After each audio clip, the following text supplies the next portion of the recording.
Hi, everyone. Good afternoon.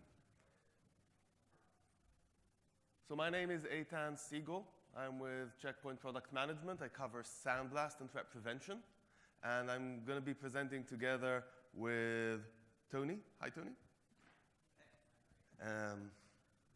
What we're going to do in this session is go over together and discuss how you can actually implement SandBlast and Check Point threat prevention within an organization to get the maximum protection, to actually implement it correctly.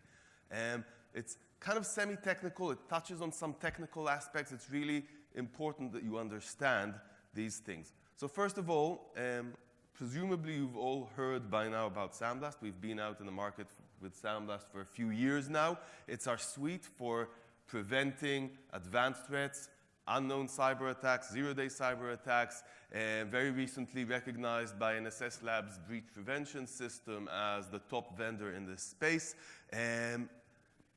SandBlast is really a key component for achieving the best possible security in an organization from all forms of threats. But really the key is going to be if you actually do it right. If you implement the solution correctly within an organization, you're going to get the correct protection. And this is what this session is about. How do you actually implement it to get the maximum value and be really, really protected with the technology that's available today with Check Point? So before we begin, let's talk a bit about the attack vectors. So we're going back to the basics, and this is a reminder for all of you. Attackers typically go after two primary entities in any organizations.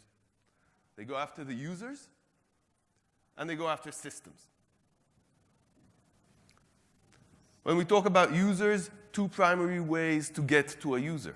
The first is to send an email to a user. The easiest way to get at the user is just to find an email and to proactively approach the user and try and tempt them in some way to get infected, and we'll talk about how that works a bit later on. A second way is to infect users that are browsing the internet. We all browse the internet during the day. All workers do that. All employees do that. When they do, they are exposed. They're exposing the company to what's out there. If a user gets to an infected site, if a user gets to a website which is compromised, they can get infected. We'll talk about some of the attack vectors for web and how to protect from them. Finally, a lot of exploitations go after your systems. Your systems are going to be your servers. They're going to be your IoT devices. They're going to be also your endpoints. Anything that has a connection to the internet and can be approached directly by a potential adversary is a potential target. So another element we're going to talk about is the systems.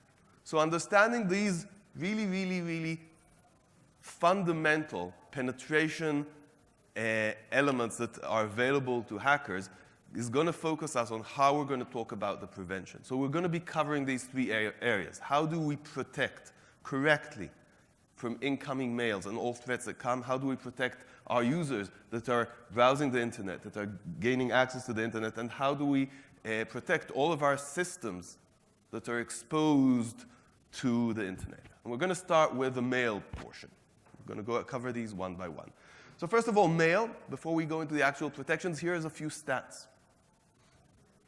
This is data from 79 million unique files that were uploaded to SandBlast's cloud service, where we run our emulation, our sandbox component. And we took that big sample of files, we broke it down approximately based on file types. So you can see how the different proportions of files for incoming mail attachments behave across a wide range of organizations, of businesses that are our customers.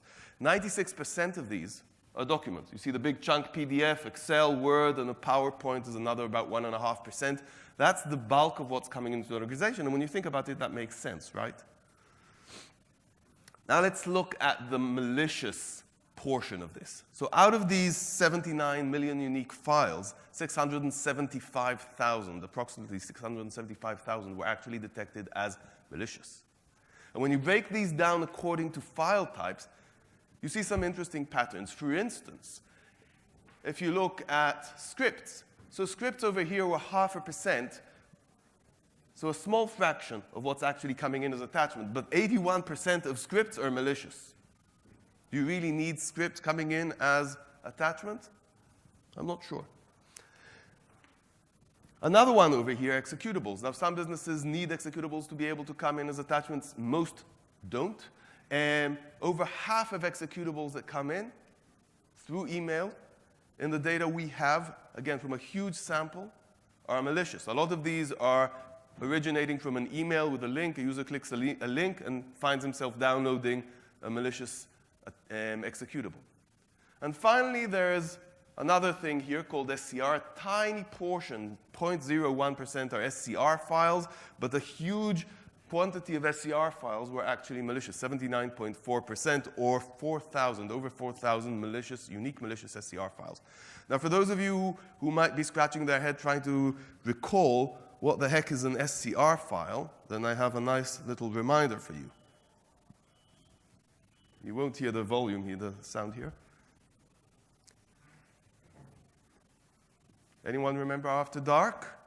1994, After Dark was released. We used to have in the early 90s and until the late 90s screensavers. An SCR file is a screensaver. Once upon a time, screensavers were actually fairly important and fun. They helped save our CRT monitors from burning, right? But really today, it's a primary way just to get in some form of malware, either as an email attachment or as a web download. It's a bit obscure. People don't know what an SCR is. They run it, and bang, they're infected. But it's a nice little reminder from the days of Windows 95 and Windows 3.11. OK, so what do we do about protection? First, a whole bunch of things that you probably just want to block categorically. You simply don't want to let these things in mail attachments. Not there and not inside an archive.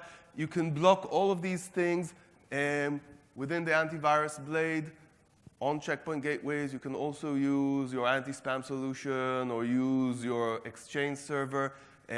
We recommend just to block all of these files categorically. The ones I put here a star on, there might be some consideration whether or not to block, but really get most of it out of the way to begin with. Unfortunately, the bulk of the files we require them to come in, okay? Documents. We saw that most of the files that come in as emails are going to be documents, and documents have to come into any organization for the organization to function. You can't block this sort of thing. The only way to deal correctly with documents that are coming in through email is to apply advanced security. These are primary vectors of attack, of infection. What do? We use Samblast Technologies. The two core technologies in Samblast, threat emulation, our sandbox technology, okay, evasion resistant, capable of detecting malware in documents before there's any code running and before any evasion is possible. Threat extraction, a completely different approach, a proactive approach. We take files, we transform them, we clean them, we sanitize them, and we deliver a clean file in real time to the user. A few more words about threat extraction. First of all, threat extraction applies just to documents. But as we saw in the mail domain, 96% of everything is documents. So 90% of the files that are coming in are extractable and can be cleaned and give you a very high security posture for your organization by being proactive in cleaning. Now, if we look a bit more closely at threat extraction, there are actually two modes for this technology. The first mode is clean mode. Clean mode is the simplest, most user-friendly mode. We just take a file, say it's a Word file. We'll remove any macros, any embedded objects. We rewrite the file, so if there's any artifacts in there, they will go away. And we deliver the same Word file to the user. They probably won't notice any difference. But if it's a malicious file, almost certainly whatever was malicious goes away. Convert mode is a more aggressive approach. Convert mode performs the conversion into PDF. So if somebody sends me a Word, I get a PDF. Extremely secure. Actually, to date, we don't know anything that can survive that transformation, but more disruptive to the user experience. In any case, you should keep note that with threat extraction, we always take also the original files with threat emulation, and the user has a self-cated way to get that file just by clicking a link without going through a help desk or anything like that. Very, very simple if it was found to be clean by threat emulation. Less than 2% of the users are ever going to try and do that. So 98% aren't even exposed. What we recommend in real life, so convert mode gives you the best security, but there's some trade-off in terms of user experience. There always is between security and user experience. And what we recommend from a practical approach when you deploy threat extraction is to use the convert mode into PDF for Word documents. That's what we do internally with Check Point. It works extremely well. And for other file types that don't convert that well to PDF, keep the format, use clean mode. It's a good balance between user experience and security. OK, over to you, Tony. Thank you. So this brings up a question. How are we going to deploy this? What you really want to do is to set this up as an MTA. That's a mail transfer agent. This is the only way to get the full power from it and benefit from all of the flexibility. So what this lets you do, if we get the slide happening, here we go.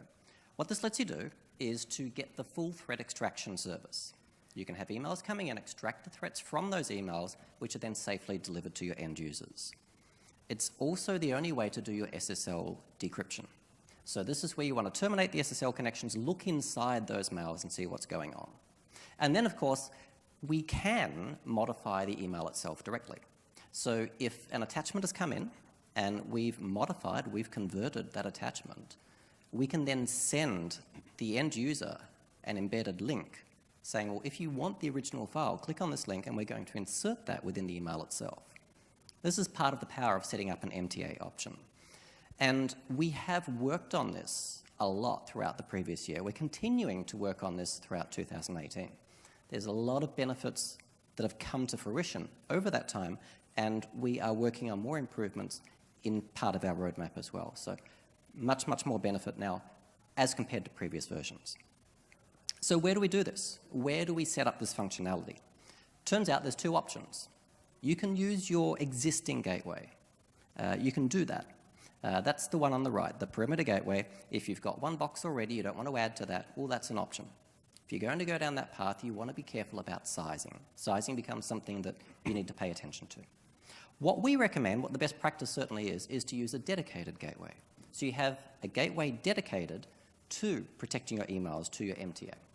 And that then becomes a much easier option because you don't need a very large box in order to do this. So you have the two options. We certainly recommend the dedicated gateway approach. Now, if your email is in the cloud, if you're using cloud services, what do we do? Well, if you're in the cloud, you can stay there. What we're discussing here applies to network, but if you're in the cloud, you can simply use a cloud approach, such as our CloudGuard SaaS, for example, and you get the full protections as you would that we've just been speaking about in the cloud directly itself. So that's also an option for you. Over to you. Thank you. OK, so far we've covered one portion, mail, which was the first infection vector that we mentioned. The second one is users who are browsing the web. So let's talk about what happens when users browse the web. So first of all, some stats from web. Again, here we're looking at data from last December. Files emulated in Check Point Cloud, a sample set of 73 million files. And the first thing you'll notice here is that there's a new entrant that we didn't see, or almost is inexistent in the mail world, and that is Adobe Flash. So there's a lot of talk in the industry for a few years now about Flash is dead, Flash is going away. This is real data from the real world. Flash is still out there. Browsers are still supporting Flash. This is still a major infection vector of exploit kits. So all of this sample set, about 400 almost 420K malicious files. And if we look again at the Flash portion, so we said 33%, a third of the objects were Flash. 6% of those unique files, 25,000 unique malicious Flash checkpoints saw in December. That's a staggering number. If users aren't completely patched in real time, they stand to be exposed. You may have recall there was a zero-day Flash exploit in the wild last month. Okay? We were blocking this in the 0 second before Adobe. It took Adobe a week and a half to get a patch out for that. Another thing to notice here, again, executables. We saw executables in mail. They're here again in the web. Quite a few, 3.1% of the objects we see emulated coming from the web are executables. A staggering portion of them are downloads of malicious executables. Again, probably coming through an email link that was including that. Now, back to Flash for a second. Flash is not going away practically for probably another 3 or 4 years. Unfortunately, we're stuck as an ecosystem with this horrific, from a security perspective, piece of software that's running on people's browsers and is being exploited nonstop. Check Point has a very unique technology to address exploits in Flash. It's called push forward. It's all about being able to emulate Flash in a sandbox. When we rip it out of the browser context that it lives in inside the user browser, we see just the Flash object. It's called an SWF file. We have a way to actually drive dynamically the execution, make it think that it has its full context. So if it's malicious, we will be able to successfully detonate it. It won't be able to evade detection, even if it's unknown. That's very, very unique. Most sandbox solutions out there can't detect a malicious Flash unless they're using static analysis and signatures. OK, over to you, sir. Thank you. All right, so protecting our users. What are we protecting them from? What sort of threats are we dealing with? Well, of course, we've got the users sitting at their computer, surfing the web, downloading content to their endpoint. And just by the act of doing that, they can become infected. We're all aware of that. We have browser exploits. So you visit a website. That website will be running code on the back end that scans and looks at what browser you're using, what version, what vulnerabilities is going to exploit those specific vulnerabilities. That also happens. And then, of course, if your users are visiting sites such as phishing sites, they can actually look at the information you're typing in and then reuse that, so they might be your credentials, for example. So that's what we're fighting here. Now, how do we do that? Well, if we're looking at network protections, we're fairly aware of the suite of protections that most organizations are using. We're all using antivirus, we're all using IPS, hopefully. And then on top of that, you can throw in threat emulation or sandboxing and the extraction that we've already talked about. That's on the network. Now, the network is great, certainly a good starting point, and it gives you a lot of protection. But there are certain things that will only happen on an endpoint. So if you're not looking in those locations as well, then you have a visibility gap. So an example, ransomware. Ransomware, we know, will go after your Windows shadow copy, delete that, start encrypting your files, and pop up a message to your users. That doesn't happen on the network. That happens on the endpoint. So that's where you've got to be looking for that behavior. And that's exactly what we're doing here. So we need network protections, we need endpoint protections. And there are different ways of implementing this. So the simplest and a very straightforward method is just inline. So you're going to pass through the bump in the wire, you've got your gateway, and that's where you're terminating your SSL, you're looking at the content, and you're inspecting it. Very simple. This gives you full policy access, you can configure it however you want, and it applies to all of our blades. Another option, if you're using a web proxy, is to use something called ICAP. And ICAP is just simply a protocol that allows you to send HTTP content somewhere else to have some further inspection performed. That's exactly what's happening here. So the proxy will choose what to send on to the gateway, and then you have the various protections. At the moment, we've got the TE, we've got the antivirus, and we certainly have a lot more planned as part of our upcoming roadmap as well. Back to you. Thank you. OK, so we've covered so far mail and users browsing the web, and how to protect each of them and how to deploy to get the maximum value. The last part, almost the last part, that we would like to discuss here is what to do about your systems. So if you recall, we talked about hackers going after users through the two primary infection vectors, or going after your systems. Your systems can be really anything that has an internet connection. It can be a printer, it can be a router, it can be a server, definitely. It can be an endpoint. If you look at WannaCry or NotPetya, the huge ransomware outbreaks we had last year, they were going after endpoints just as much as they were going after servers without even involving a user, because it was an SMB infection. Each of our PCs is also an SMB server, turns out. So the first question you need to ask yourselves is, are 100% of the systems within your organization, all of your servers, all of your devices, all of your endpoints, all of your equipment, is it all completely hardened and 100% patched at any given time? Virtually no organization I know can answer yes to this question. It's an extremely difficult task to achieve with the diversity and complexity of a real-world IT environment. This is a huge challenge. And the way to address this challenge is to protect your systems actively with an additional layer of protection. We call that layer an intrusion prevention system, or an IPS.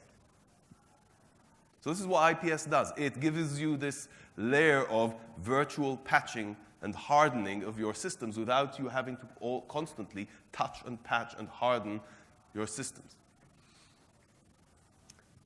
In Check Point, we take the IPS extremely seriously. We have been doing so for many years. We're a leader in Gartner and with NSS Labs in this space. Just some example to give you a feel of how much emphasis we put on this. 40 minutes average time in 2017 to get out IPS protections after Microsoft releases a patch Tuesday. 43 minutes for getting out protections for WannaCry and NotPetya once those outbreaks were out. Meltdown and Spectre. Huge vulnerabilities from about 2 months ago. Very low-level vulnerabilities. Took us about 12 hours. We had a protection out. It takes the industry much longer to get out the patches and much longer for those patches to actually propagate and be implemented on 100% of a real IT environment. So really, there's a lot of emphasis on getting timely protections out into the IPS portfolio and also getting a huge coverage of our protection, so any CVE that's out there, etc. So back to you, a bit about what we need to do to get the IPS to work. Okay, so setting up IPS, how do we go about this? If you look at your management console, the configuration screen, the very first thing you want to do is to go there and make sure that you do have the latest versions and that your automatic updates are turned on. They're turned off by default, you want to go and turn those on. Very, very important. We do have changes upcoming whereby not only the updates themselves will be downloaded, but they will also then be implemented as well. So there will no longer be a manual part to that process. So it's going to help out everybody. How do we go looking, though? We've got these IPS protections in place. How are we going to use those? Well, it turns out you have 3 options. One option is just a basic configuration. You're using a basic set of IPS profiles. And this is great if you've got a box that's running on its last legs and it's having trouble keeping up with things. You're not going to put a lot of burden on the CPU and the resources there. It doesn't give you the full set of coverage, though. It's certainly an option, but may not be the best for you. At the other end of the spectrum, you've got a very, very comprehensive set of profiles. That's the strict option here, and this is what we give you in our configuration options. And this is all of the various threats that you're trying to protect against. It will give you the maximum protection, the best security, but it also comes at the highest cost in terms of the resources on the box and what's getting used. So what a lot of organizations like to do is to use what we've got up here as the optimized setting. And the optimized is basically 70% of the threats that we see on the internet that you are aware of, that you want to do something about. They will give you the sweet spot between protecting against what you really want to be concerned about and making sure that box is running and it's not overly consumed, it's not going to fall over for you. That's where most organizations like to put their settings into place. It certainly works well for the majority. Okay, you can also tune this. You can tailor this for your own specific needs. So just say, for example, you're using WordPress and you want to go and make some specific configuration changes. You can make changes to the network segments. You can make changes to individual endpoints. You have the full flexibility in order to do this. It's totally up to you.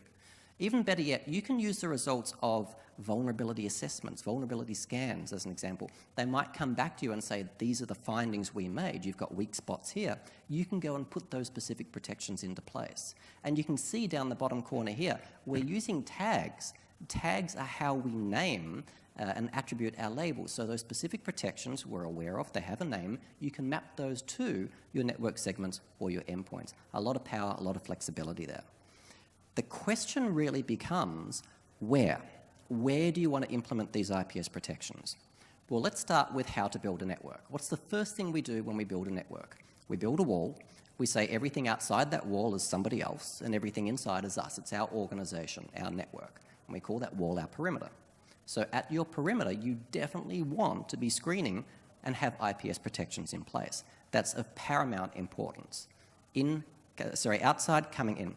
We also have specific areas inside our organizations where we have very, very sensitive data, our confidential data, employee details, trade secrets, whatever it might be. That's our data centers. They run at a higher security level. So we want to be having IPS protections in place there to give those locations the very, very strict security settings that they need in order to keep that information safe. Now, the old days of building a network were to basically have one flat network. We have one network. If there's a compromised endpoint, it can spread anywhere inside the organization. We don't do that anymore. I certainly hope you don't do that anymore. We prefer to build lots of smaller networks, and we call these smaller networks subnets or segments. Now, the idea there is that if one segment becomes compromised, it's limited in terms of how far it can spread. It can't get through your entire organization. So between each of those segments, you want to be putting some IPS protection in place to make sure that threats in one segment aren't going to move laterally elsewhere into your organization. That's you. Thank you. Okay. So we've spent the last 25 minutes or so talking about protecting your systems, your mail, your users. But what do you do if a system does become compromised? If something does manage to breach your protections and infect one of the systems or one of the endpoints in your environment? For this, we have a technology called AntiBot that is built to identify and contain any infection within a network. So a few words about AntiBot. Basically, it's a very simple concept. It's looking in the complete reverse of everything we've looked until now, which was looking at what's coming in. Now we're looking at what's going out. Why? Because we know that if there's an infected system, it's invariably going to try and communicate back with the hacker. We call it command and control communications. And we can identify those communications. There's a lot of work that goes into the intelligence of finding out the domains, the IPs, the protocols that help us identify it. And we can very quickly identify, block that communication. And by blocking it, we cut out the hacker, which means that there won't be data exfiltration, there won't be reconnaissance, there won't be the next steps. The attack is contained. But you still need to deal with it, right? There is still an infected system on your network.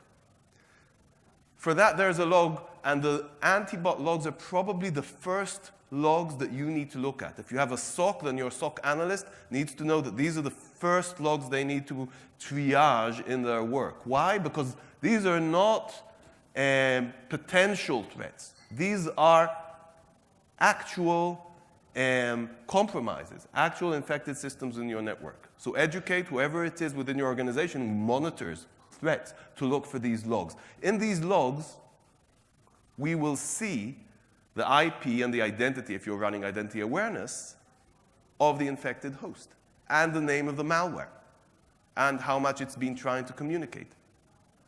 However, the plot thickens, because it's not always so trivial to know what the host is. Here's why. That's right. It's not always so trivial. There are a couple of things that can trip us up. So one of these, here we are, is when you go through a proxy. So what happens when you go through a proxy? You're going through an intermediate device, which will send it onto the gateway. That's where it's performing the assessment, and that's where the decision gets made. It's still going to make the right decision for you. Don't need to worry about that. But you want to be able to go through your logs and see where your infected endpoints are. where do we need to go and clean up the mess and remediate? Now, the proxy is going to translate the source address of the packet that's transferred through it. That's where the problem lies. We're looking at the wrong address. So there is a solution for this. We can turn on a feature called xforwarded for. Now, all xforwarded for is going to do is to embed in the HTTP header the original source IP of that infected endpoint. That's the address we need to see in our logs in order to go back and do something about it, clean up the mess inside our own organization. Those of you thinking, well, we don't want that original address to make it outside our network, that's private, that's sensitive information, we can scrub that. We can scrub it as it leaves the gateway, no problem at all. One other issue here is when we're using DNS. So an infected endpoint wants to make a DNS resolution request for a domain. We know that that's a command and control domain. What happens when it goes through the DNS? Well, it's going to go through the gateway, and that's going to pick it up as a beaconing request to a CNC domain.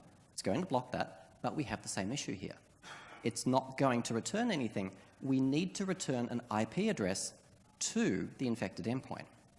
What we can do is to give it an IP address that we choose that we know will then make it through the original gateway, and as that request then makes it through the gateway, we can see where it's coming from. So we use a feature called DNS Trap in order to do that.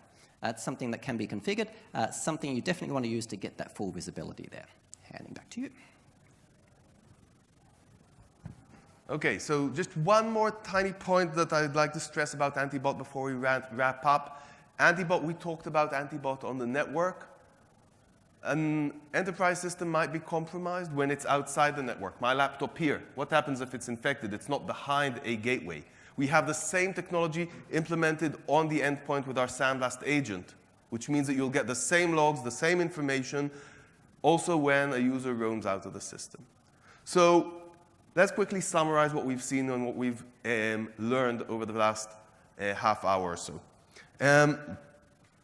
The key message is really that you have a technology today, a set of technologies today with Check Point that enables you to implement within your networks, within your IT environment, the best advanced security that's available today in the industry.